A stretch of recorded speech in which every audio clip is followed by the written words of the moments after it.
Déborah, en fait, on l'a connue toute petite. Elle a grandi et un jour, elle est partie se former à l'école biblique et là, elle a rencontré un magnifique jeune homme, un homme merveilleux, Naina. Et en fait, ils se sont mariés et ils ont une œuvre juste extraordinaire à Madagascar qu'on a pu visiter. On a eu ce privilège avec Blaise d'aller au printemps voir tout ce qu'ils font. Et franchement, waouh, on était là, et, ils nous emmenaient dans différents lieux et chaque fois on voyait des personnes qui étaient tellement convaincues de la gloire, de l'amour de Dieu, qui étaient là, passionnées pour Dieu. Et j'étais là, je me disais, c'est fou quand même ce que deux personnes peuvent faire. Mais en fait, ils ne sont pas tout seuls, ils sont accompagnés du Saint-Esprit. Et ce matin, ils vont nous donner différentes choses de la part du Saint-Esprit. Et vraiment, bienvenue Naina et Déborah. Et on est trop contents de vous avoir avec nous ce matin. Soyez bénis. Merci. Bonjour à tous. Donc, effectivement, je m'appelle Déborah Rakotorizzo. Je suis mariée avec Naina et nous avons 4 enfants. Mathieu qui a 20 ans, Jérémy Mathieu a 22 ans, excusez-moi. Jérémy a 20 ans, Lauriane a 19 ans et Voulatine a 17. Donc 4 enfants, mais nous en avons 3 qui vivent plus à Madagascar, 2 vivent en Suisse et 1 à l'île Maurice pour les études. Et Voulatine est encore avec nous pour une année et demie en fonction de là où elle va faire ses études après. Effectivement, nous habitons à Madagascar depuis 17 ans. Nous avons eu un ministère avec beaucoup de grâce de Dieu. Nous avons repris l'œuvre de mes beaux-parents. Dieu nous a permis de la développer, donc on a touché à beaucoup de choses, notamment nourrir les enfants orphelins, soutenir les veuves, travailler avec les plus démunis. Et Dieu maintenant nous oriente sur une saison où il nous demande de plus lever des leaders pour justement que cette œuvre puisse encore se développer et encore s'étendre à Madagascar. Donc vraiment maintenant on est dans cette partie-là où on lève des leaders, on les forme, on les soutient dans tous les domaines de la société, donc que ce soit les écoles, que ce soit la santé, que ce soit la nourriture. Enfin, vraiment, Dieu nous met à cœur ça. Donc, on est dans une petite période un peu de changement, mais c'est toujours avec sa grâce qu'on travaille. Et justement, le titre du message de ce matin, c'est « La grâce nous positionne et nous entraîne ». Donc, je vais lire Tite 2, les versets 11 à 13. Je crois qu'ils vont être là, voilà. En effet, la grâce de Dieu, source de salut pour tous les hommes, a été révélée. Elle nous enseigne à renoncer à un mode de vie impie et aux convoitises de ce monde et à vivre dans le temps présent conformément à la sagesse, la justice et la piété, en attendant notre bienheureuse espérance, la manifestation de la gloire de notre grand Dieu et Sauveur Jésus-Christ. Alors c'est un texte, voilà, ça fait un peu... On réfléchit quand on le lit parce que c'est une phrase un peu longue. Et moi, j'aimerais m'arrêter un petit peu sur la grâce. Qu'est-ce que c'est la grâce ? Parce qu'on en parle quand même beaucoup dans l'Église, mais qu'est-ce que ça veut dire, le mot grâce ? Et donc, j'ai pris mon dictionnaire, j'en ai même pris plusieurs pour comparer un peu, parce que j'aime bien voir ce que les différentes personnes pensent de ça. Donc, à l'Académie française, ils ont dit que la grâce, c'est le don que Dieu fait à l'homme. L'homme dans le sens l'humanité. Le Robert, il dit que c'est une faveur d'un supérieur à quelqu'un qui est inférieur sans qu'il le mérite. C'est intéressant. Ça veut dire qu'on ne peut pas l'acheter, la grâce.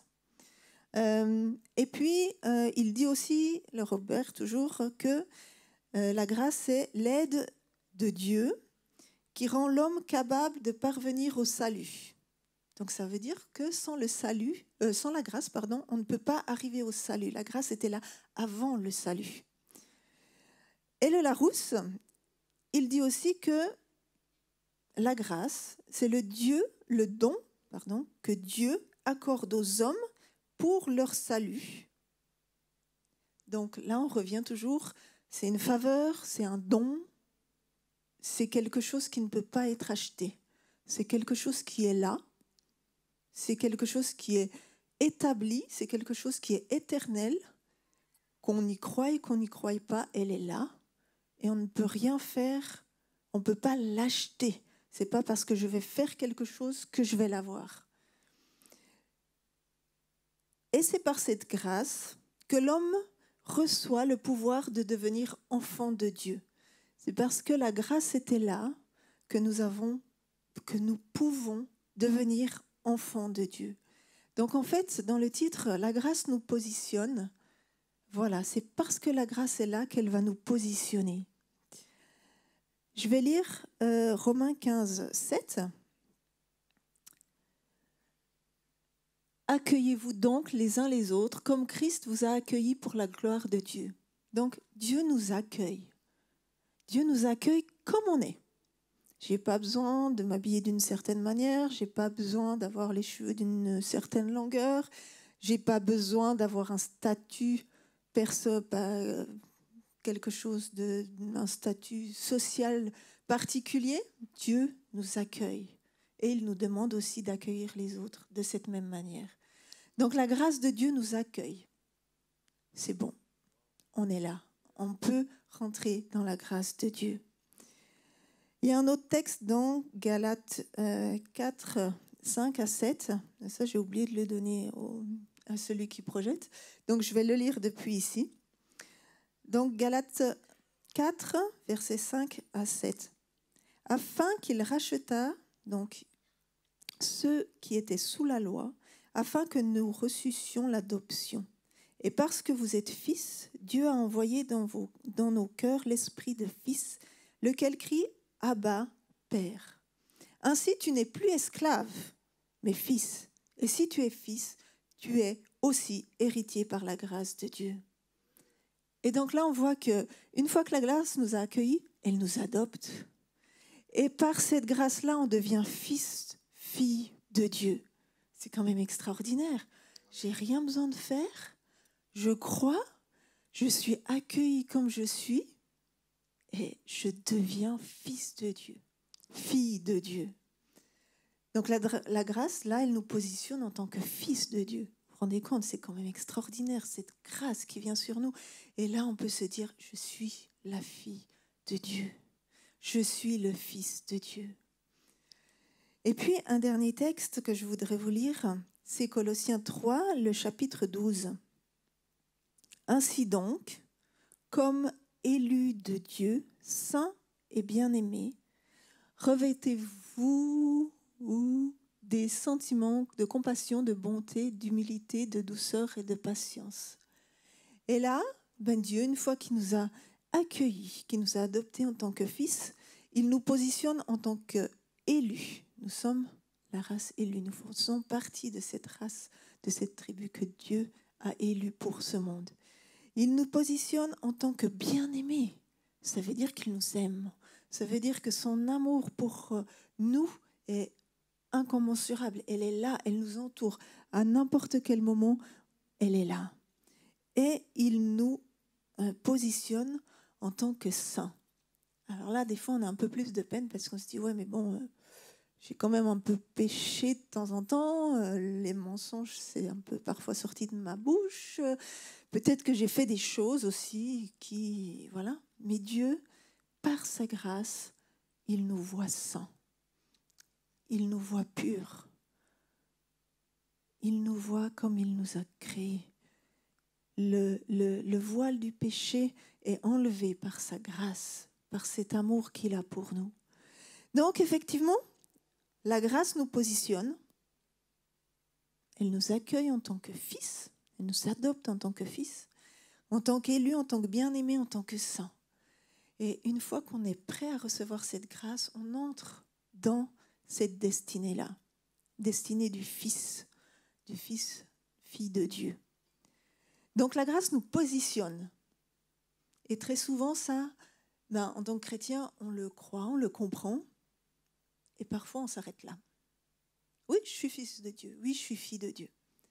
Mais la grâce ne fait pas que ça. La grâce ne fait pas que nous positionner. Oui, elle nous positionne et c'est important, c'est le fondement. Elle nous positionne en tant que fils, en tant que fille, en tant qu'élu, en tant que bien-aimé, en tant que saint, mais elle ne fait pas que ça. Elle nous entraîne aussi. Amen. Alors la grâce, c'est un fait, c'est quelque chose qui est établi, c'est un acte qui a été déjà posé par Jésus. On ne peut pas discuter de la grâce parce qu'elle est là, c'est un fait. Ça veut dire qu'on a quand même une part à apporter pour accéder à cette grâce. Il faudrait faire quelque chose quand même parce que la grâce est là, mais c'est comme un cadeau qu'il faut ouvrir, qu'il faut prendre. Et c'est là qu'on a de la peine des fois parce que la plupart du temps, on a peur avec tout ce qu'on a vécu, avec tout ce qu'on a subi. On a peur d'être de nouveau peut-être trahi ou oui, blessé. Est-ce que la grâce me suffit? Et c'est la question que l'apôtre Paul a posée plusieurs fois. Est-ce que la grâce suffit pour moi, pour toi, pour l'Église, pour avancer, pour être des enfants de Dieu qui portent du fruit? Parce qu'on est appelé à porter du fruit. Je vais parler un peu de mon témoignage, parce que je pense qu'on a pris beaucoup de textes bibliques tout à l'heure, et c'est bien d'avoir peut-être quelques images de vécu. Moi, je suis né dans une famille où mon père, quand je suis venu au monde, était alcoolique. Donc, il était, la plupart du temps, il passait son temps après le travail au bar. Il rentre à minuit, à 1h du matin, jeté par le chauffeur de taxi devant la porte de la maison. Et puis moi et ma sœur, on le tire pour rentrer dans la maison. La plupart du temps, c'était l'image que j'avais d'un père pendant 10 ans. À l'âge de 10 ans, mon père a reçu le Seigneur miraculeusement. Il avait une ulcère d'estomac et son frère, qui était déjà chrétien, converti, l'invitait à aller dans une rencontre comme aujourd'hui. Et là, mon père a découvert cette grâce. Il était malade. Il est sorti, son frère l'a sorti de l'hôpital juste pour ce moment-là. Le lendemain, il devait être opéré. Et il est sorti de l'hôpital juste pour assister à cette réunion. Et mon oncle, qui était chrétien, a vraiment prié pour qu'il y ait quelque chose qui se passe pendant ce moment-là. Et c'était Pâques 1982. Et en ce moment-là, mon père ne savait pas qu'est-ce qui allait se passer, mais nous, on était aussi avec. Il y avait ma mère, il y avait ma sœur qui était à la réunion, comme aujourd'hui. Et quand la prédication, comme aujourd'hui, se passait, mon père a été touché par cette grâce de Dieu. Et c'était merveilleux parce que lui, qui était un homme, il faisait du karaté, hein? Il cassait la gueule à tout le monde dans les bars et tout. Donc, il se levait, il a donné sa vie à Jésus. Et à partir de ce moment-là, notre vie a complètement changé. Ça, c'est la première grâce que j'ai découverte dans notre vie, de la famille. Mon père est retourné à l'hôpital parce qu'il devait se faire opérer le lendemain. Et le médecin, le matin, en faisant la visite dans la chambre avant l'opération, a dit « Ah, vous allez bien » et tout. Et ils l'ont mis pour les dernières analyses avant l'opération. Et le médecin a dit « Mais vous n'avez plus rien, monsieur. Rien ?» Et là, c'était quelque chose qui a bouleversé complètement la vie de la famille. Mon père était guéri instantanément de l'ulcère d'estomac. Et à partir de ce moment-là, il y avait le feu dans la maison. Il a pris la présidence de l'équipe d'évangélisation dans l'église réformée où on était. Il y avait un réveil dans tout le quartier. Tous les soirs, on a vécu des choses merveilleuses dans la maison. Les gens venaient à la maison pour se faire, pour avoir la prière, pour être délivrés de toutes sortes de choses. Et ils ont été utilisés par Dieu. On a vécu pendant à peu près, moi j'ai vécu pendant 5 ou 4 ans de vie comme ça, où c'était intense dans notre maison. Ça, c'est la première chose. Deuxième chose, moi j'ai vu ça et puis j'ai dit, mais ils ont que ça comme vie, mes parents maintenant. Moi, je n'ai pas encore connu le Seigneur. Je n'ai pas encore rencontré Dieu personnellement. C'était mes parents qui ont rencontré Jésus, qui ont rencontré Dieu. Mais moi, je ne connaissais pas Jésus personnellement. Puis je me suis posé la question, qu'est-ce que je vais faire? Mes parents me disent d'aller à l'église, aller à l'école de dimanche, aller faire le pointage à l'église, parce que nous, quand on était à l'église, c'était une église pentecôtiste et qui avait vraiment tout ce que tu peux décrire comme feu. On écrivait, quand tu vas à l'église, tu dois aller vers le responsable et puis tu dis, j'étais là aujourd'hui. Après, oui, j'étais là mardi soir, j'étais là jeudi soir, j'étais là samedi matin ou samedi après-midi et j'étais là le culte le dimanche matin et dimanche après-midi. Donc notre vie, c'était comme ça pendant 4 ans et demi. Et je commençais à en avoir marre de l'église. Je me suis dit, c'est ça l'église? C'est ça Dieu? Non, mais moi, je veux voir autre chose quand même. Et à l'âge de 14 ans, 15 ans, j'ai commencé à aller chercher un petit peu quelque chose d'autre. Parce que le Seigneur n'était pas encore là, la grâce n'était pas encore pour moi réelle et personnelle. Et je commençais à aller voir quelque chose. J'ai commencé à fréquenter ma première copine, aller avec les copains faire plein de choses, ne pas rentrer à la maison le soir, plein de choses comme ça. Et à 16 ans, là, il y avait quelque chose qui s'est passé dans ma vie qui a complètement, qui m'a permis de poser de questions plus profondément sur Dieu, sur la vie, sur le ministère, sur tout ce qui est église, parce que je connais ça pendant des années, pendant les 4-5 ans de vie avec mes parents, et je me suis dit, j'ai besoin de quelque chose d'autre, mais pas cette vie-là. Même si c'était beau, même si c'était super pour mes parents, j'ai besoin d'avoir quelque chose d'autre. Et un jour, il y avait une réunion, comme mon père a vécu, et moi, je rentrais de l'école, j'étais avec les copains, et puis je savais qu'il y avait cette réunion, mais je n'avais pas envie d'y aller. Et mes parents disaient, ça serait bien si vous êtes là. Et je me suis dit, oui, OK. Et puis, je suis arrivé très tard. Ça veut dire que la réunion commençait à 6 heures.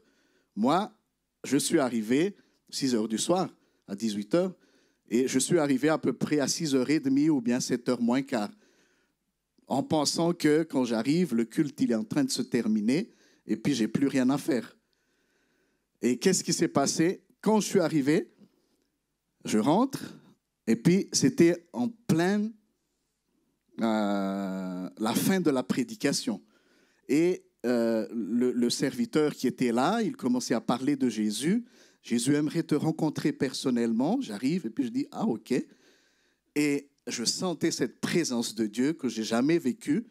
Mes parents ont vécu, moi, je n'ai jamais vécu. Et en ce moment-là, ce qui s'est passé, c'est que j'étais envahi de cette grâce de Dieu. Et je commençais à pleurer. Je ne sais pas pourquoi je pleurais, mais je pleurais. Et quand le prédicateur disait, mais maintenant, c'est le moment de donner ta vie à Jésus. Et j'étais le premier à courir devant. Et j'étais là, et puis je dis, j'ai complètement été submergé dans cette grâce de Dieu.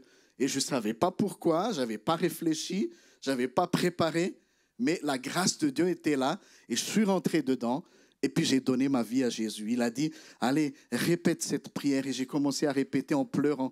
J'ai commencé à voir Jésus qui était sur la croix. Et ça, c'était réel pour moi, qui pleurait pour moi, qui saignait pour moi, qui était là comme un sacrifice vivant pour moi. Et ça, c'était vraiment génial.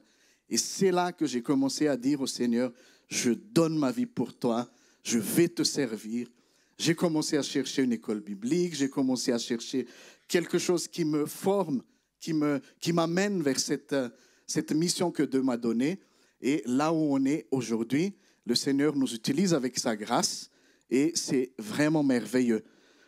Alors si je reviens à la grâce, c'est que on ne peut pas comprendre parfaitement la grâce de Dieu parce qu'on est en chemin.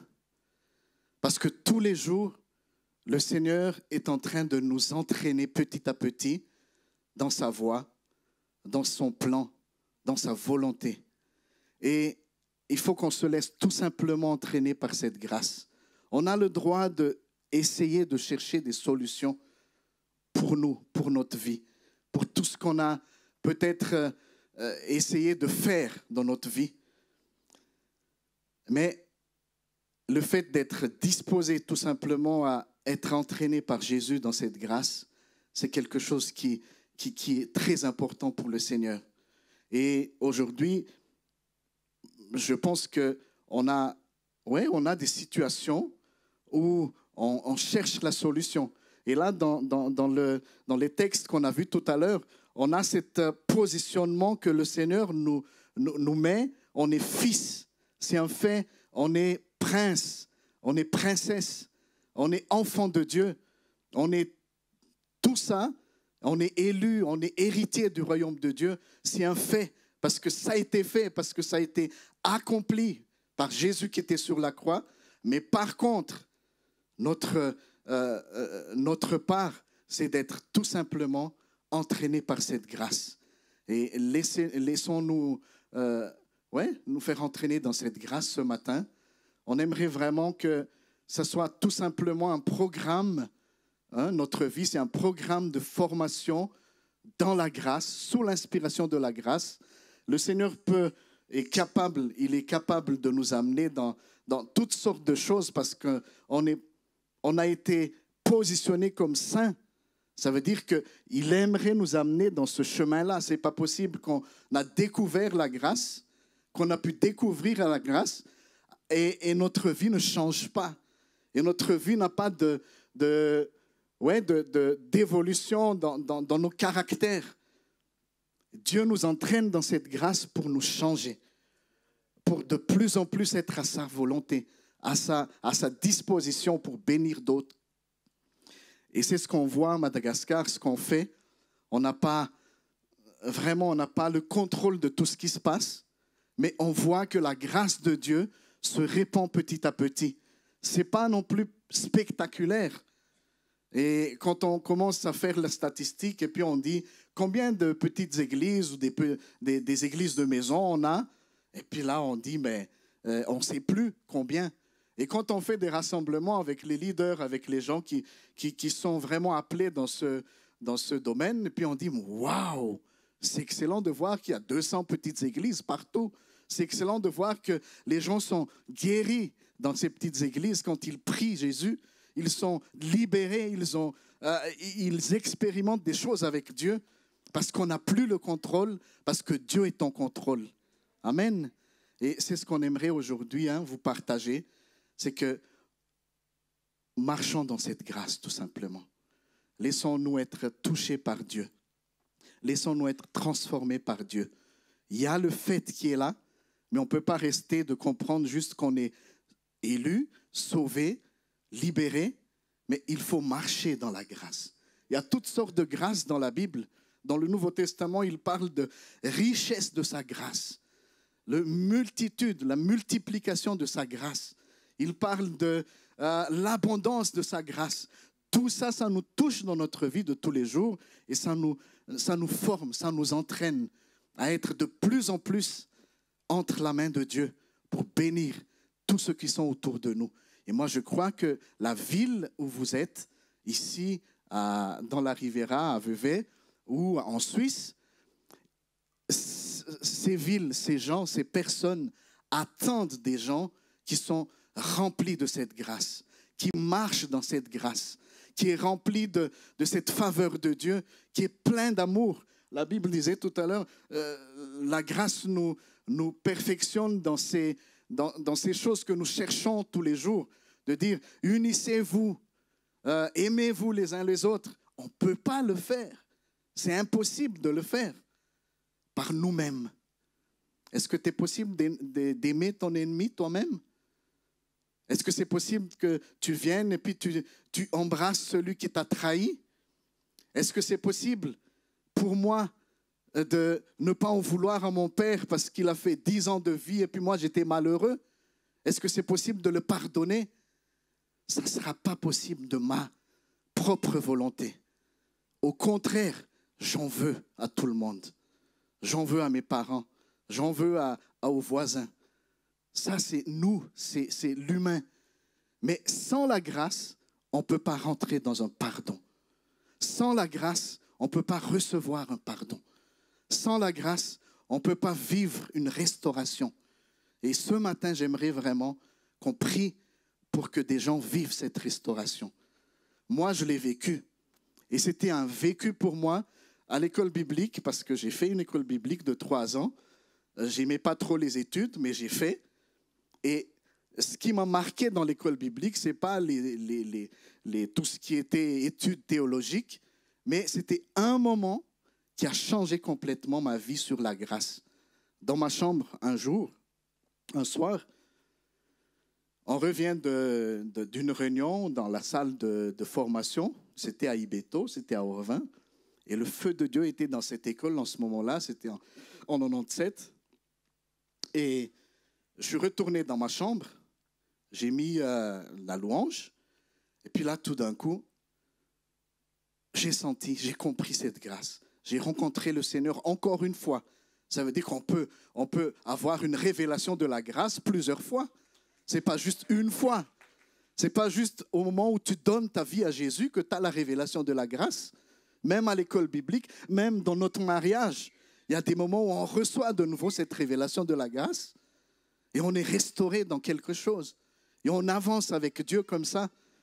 Ça ne suffit pas d'avoir juste une expérience. Et puis tu dis, ah là, c'est posé et là, je tire pour 100 ans de vie. Mais tous les jours, on est entraîné dans cette grâce. On est renouvelé dans cette grâce. Et on est une bénédiction pour tout le monde. On est une bénédiction pour nos enfants. Et on remercie vraiment le Seigneur pour nos enfants qui sont là. Il y en a 4. Et on a vécu cette grâce dans notre famille. On a vécu cette grâce où on n'a jamais dit à nos enfants, il faut aller à l'église, il faut prier, il faut jeûner, il faut faire ci, il faut faire ça. Jamais.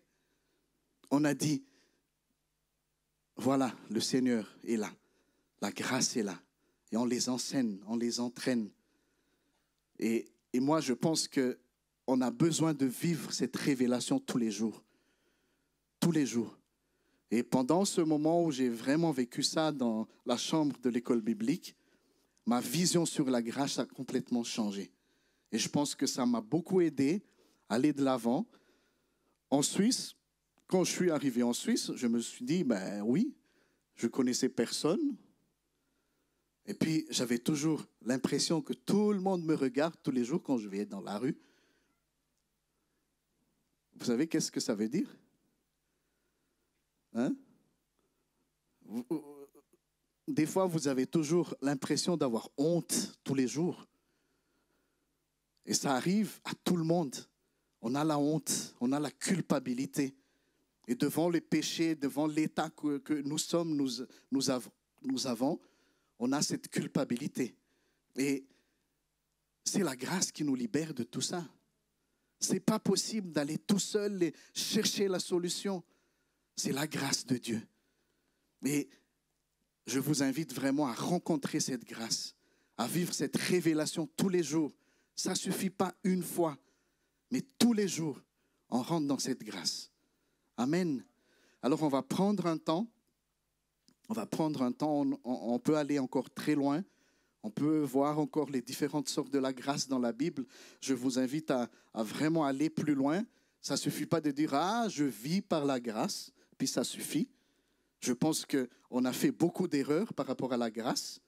Et j'ai connu des gens qui étaient avec moi dans l'école biblique, des amis très chers, qui ont complètement vrillé partout. Pourquoi? Parce que la compréhension de cette grâce a été fausse. Ce n'est pas possible que tu as vécu la grâce et qu'il n'y a pas de transformation, qu'il n'y a pas quelque chose qui change dans ta vie.